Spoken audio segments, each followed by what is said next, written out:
जय हिंद, वंदे मातरम। दोस्तों, Gupta coaching classes में आपका हार्दिक स्वागत है। आइए आज हम आपको लसा और मसा ज्ञात करने का एक साधारण विधि आपको बताते हैं, जो कि गुणनखंड विधि है। गुणनखंड विधि से कैसे हम मसा और लसा निकाल सकते हैं आसानी से। तो जैसे हमारे पास ये संख्याएं हैं 60, 75 और 90। 60, 75 और 90 ये तीन संख्याएं हैं। इसका हमें क्या निकालना है? इसका हमें निकालना है मासा निकालना है। पहले हम आपको मासा निकालना बताएंगे और फिर इसी विधि से ही आपको लसा निकालना भी बताएंगे आपको। तो 60, 75 और 90 का हम सबसे पहले क्या करेंगे, इसको गुणनखंड करेंगे। जैसा कि यहाँ पे लिखा हुआ गुणनखंड विधि द्वारा हमने इसका मासा ज्ञात करना है। गुणनखंड कैसे करते हैं?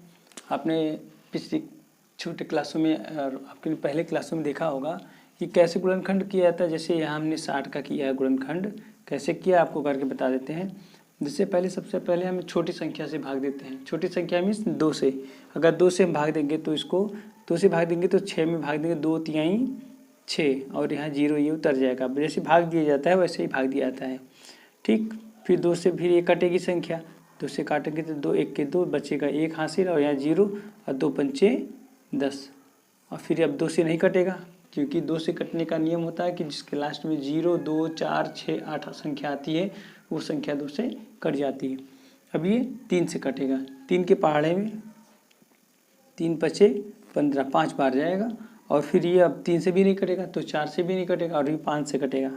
तो 5 से कटेगा तो 5 1 के 5, जैसा कि यहाँ पे लिखा हुआ है, ठीक है। तो ऐसे ही 75 का करते हैं। 3 का पहाड़ा पढ़ेंगे, 3 दूनी 6, 1 हासिल बचेगा 15 और 3 बचे 15 यानी 25 आया।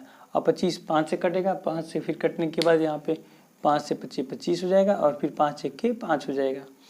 और फिर 90 का भी हम गुणनखंड करते हैं ऐसे ही। 90 का गुणनखंड करेंगे तो सबसे पहले 2 से भाग देंगे तो और यहाँ 1 बचेगा और 0, 2 पंचे 10। और फिर ये 2 से कटेगा नहीं, क्योंकि इसके लास्ट में 2 नहीं है। 0, 2, 4, 6, 8 होना चाहिए, तभी वो 2 से कटेगा।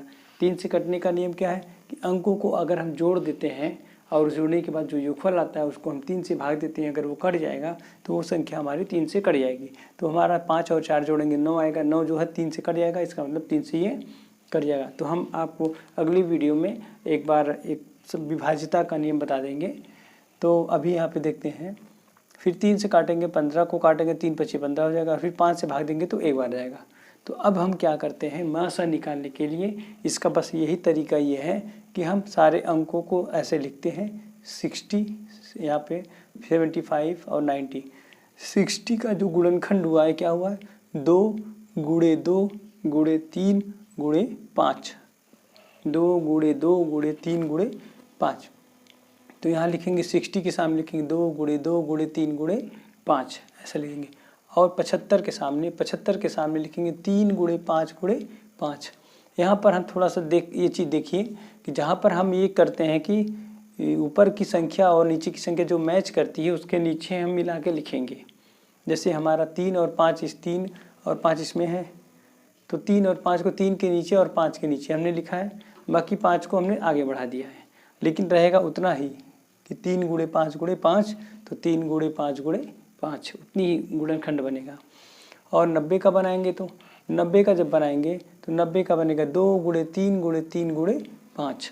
तो वही चीज़ हमने जैसे अभी को बताया है कि ऊपर की संख्या को हम मिलाते हैं कि कौन कौन संख्याएं उस मिल रही ऊपर वाले से, तो हम उसको नीचे लिखते हैं। तो जैसे हम यहाँ देखते हैं कि यहाँ पे 3 और 5 की ओर मैच कर रहा है और 2 मैच कर रहा है, तो 2 यहाँ 2 के नीचे लिख दिए, 3 को 3 के नीचे मतलब यहाँ लिख दिए, और 3 के नीचे यहाँ 1 हो गया और 5 1 के नीचे हो गया। तो अब यही हमारा मुख्य ध्यान देने वाली चीज़ है कि मासा निकालने के लिए, मासा हम बोलते हैं HCF, highest common factor. Highest means अधिक से अधिक, कॉमन मीन्स जो सभी में हो, और फैक्टर मीन्स उसका एक खंड। तो ऐसी संख्या हमको देखना है जो अधिक से अधिक कितनी कौन सी संख्याएं है जो तीनों में उपस्थित हैं। तो तीनों में हम क्या देख रहे हैं कि तीनों में ये जो 3 है ये तीनों में है, और ये 5 जो है ये तीनों में है। और कोई भी एक ऐसी संख्या नहीं है जो कि तीनों में है। ठीक, तो जो तीनों में है वही हमारा क्या होता है, कॉमन फैक्टर होता है। वो भी कैसा होता है, हाईएस्ट, उससे अधिक कोई और भी नहीं संख्या है कि जो तीनों में है। तो हमारा ये HCF हो जाएगा, HCF या मासा क्या होगा, 3 और 5 बराबर 15, यही हमारा आंसर हो जाएगा। तीनों में जो कॉमन है उसको एक बार लिखते हैं और इस तीनों में जो कॉमन यहाँ 5 है उसको भी एक ही बार लिखेंगे। हम इस तरह से HCF निकाल सकते हैं, मासा निकाल सकते हैं। अगर हमको लसा निकालना है तो इसी विधि से अगर हमको लसा निकालना है, लसा means least common multiple, LCM, तो यही विधि, सारी प्रक्रिया यही रहेंगी। सारी प्रक्रिया यानी नंबर का हम फैक्टराइजेशन करेंगे, गुणनखंड करेंगे ऐसे ऐसे जैसे किए हैं, उसके बाद उसको ऐसे ही लिखेंगे। ऐसे ही हम एक बार फिर से लिख देते हैं कि 60, हम LCM निकालेंगे। LCM यानी मासा बराबर लसा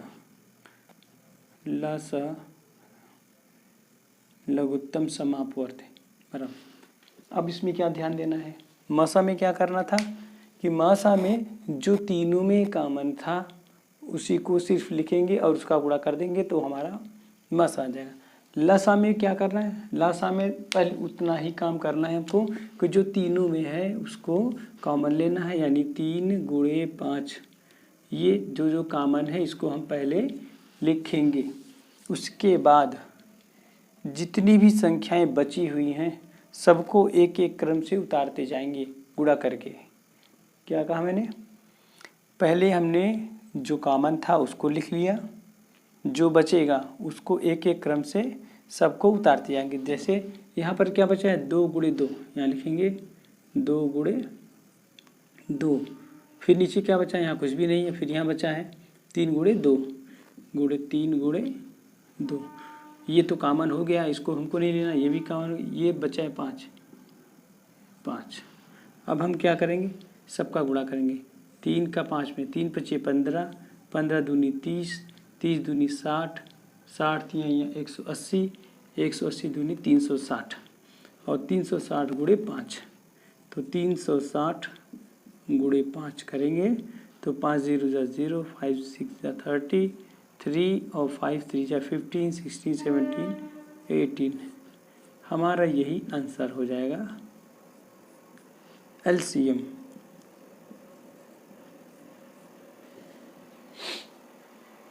तो गुणनखंड विधि से हम महत्तम ज्ञात कर सकते हैं और गुणनखंड विधि से हम लघुत्तम ज्ञात कर सकते हैं।